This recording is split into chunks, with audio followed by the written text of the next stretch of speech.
Ndị be anyị daalụkwanụ. A na-emekwa ebe ọlọ n'ụlọ mana ndị Igbo nwe ndị dịkọ n'obodo.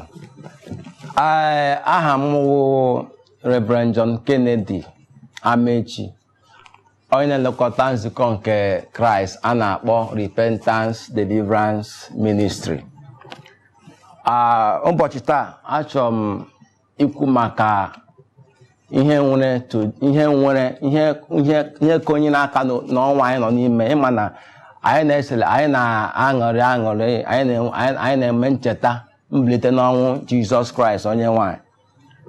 So ya mere achọrọ m ikwu ihe metụtara mbilite n'ọnwụ Jizọs Kraịst. Ma bifo m gaa n'ihu n'iwepụta isiokwu, achọrọ m ka anyị hụlata isi kpee obere ekpere. Ọ bụ n'aha Jizọs. Chineke, dịka anyị na-ewelite okwu gị na mgbe awa, ana m asị ka ị mere onwe gị ahụ site n'okwu gị nke anyị na-ekwu na mgbe ọ dị ọta n'aha Jizọs, amen.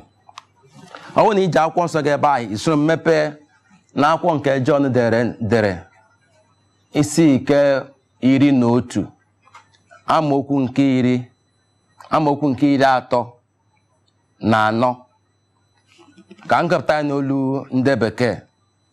Also, Jesus said, "Take ye away the stone."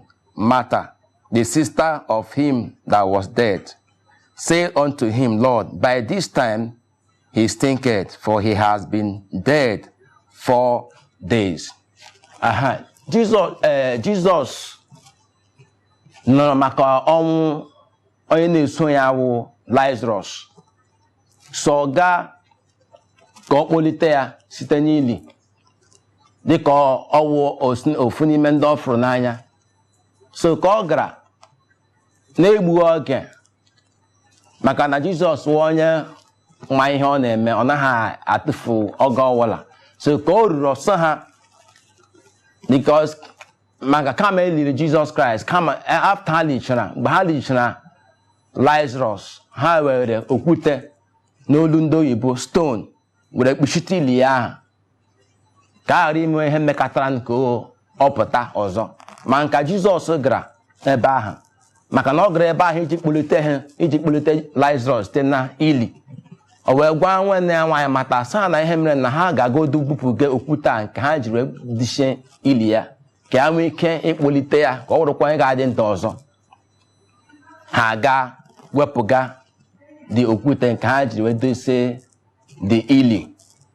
N'ụbọchị taa, ọtụtụ n'ime anyị ekwensu esigo n'ụzọ dị iche iche were okwute, ihe a na-akpọ stone, were kpuchigodo ihe Chineke kwado, kpuchigodo ndị anyị, kpuchigodo anyị n'ụzọ dị iche iche. Enwere ndị ekwensu were okwute kpuchigodo alụmdi ha, nwee ndị were okwute kpuchigodo ọrụ ha na-arụ, nwee ndị were okwute kpuchigodo ụzọ ha si na-enweta ego, nwee ndị were okwute kpuchigodo ahụ isi ike ha, nwee ndị were okwute kpuchigodo ngụmakwụkwọ ha, enwere ndị were okwute kpuchigodo udo ha, ọgbaghara wee chịpụta n'ezinụlọ ha.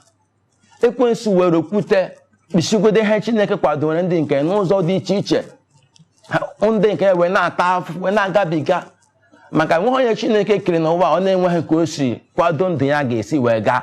Mana ekwensu were okwute a kwaje ndị mmadụ niile dị iche iche.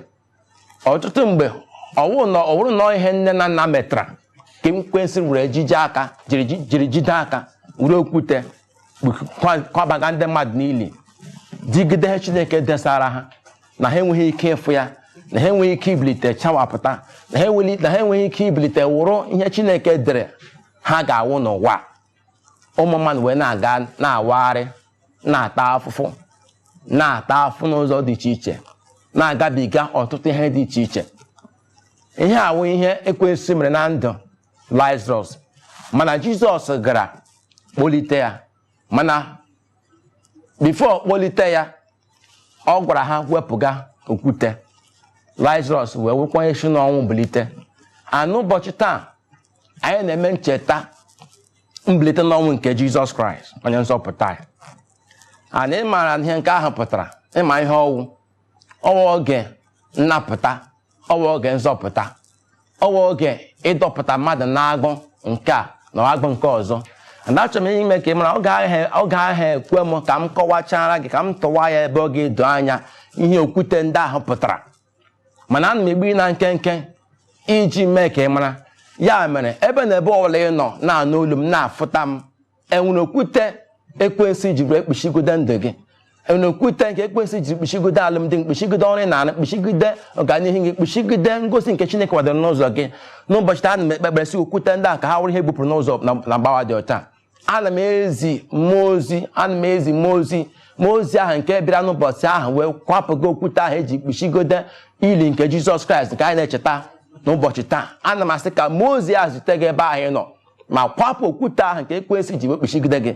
Ana m enye gị wese ka ị chawapụta ka ị bulite ebe ahụ ị nọ, bulite ebe ahụ ekwensu dewere gị, ka mmadụ ka alụmdi gị bulite, ka ọrụ gị bulite, ka ngozi gị bulite, ka ọganihu gị bulite, ka ịga akwụkwọ gị bulite, ka nkwalite n'ebe ị na-arụ ọrụ ka ọ bụrụ ihe bulitere, ka ahịa ị na-azụ bulite, ihe ọla gbasara gị. Ana m enye iwu n'ụbọchị taa sị ka ha ncha ka ha bulite wee chịwapụta ka Chineke si wee dere gị n'aha Jizọs, amen. Enugo ụmụnne m, ọ na-anụgo ka m si wee gbuo okwu a na nkenke. Enugo okwu Chineke. Ana m asị ka okwu anyị nọ n'ụbọchị taa ka ọ bụrụ ihe ga-amịta mkpụrụ n'ime dị, ka ọ bụrụ ihe ga-abawanye ma doo gị n'ogologo ụzọ ndị a. Aha m ka wụkwa Reverend John Kennedy Amechi. Ka ọ dịkwa mgbe anyị fọ ọzọ. Udo dịrị gị.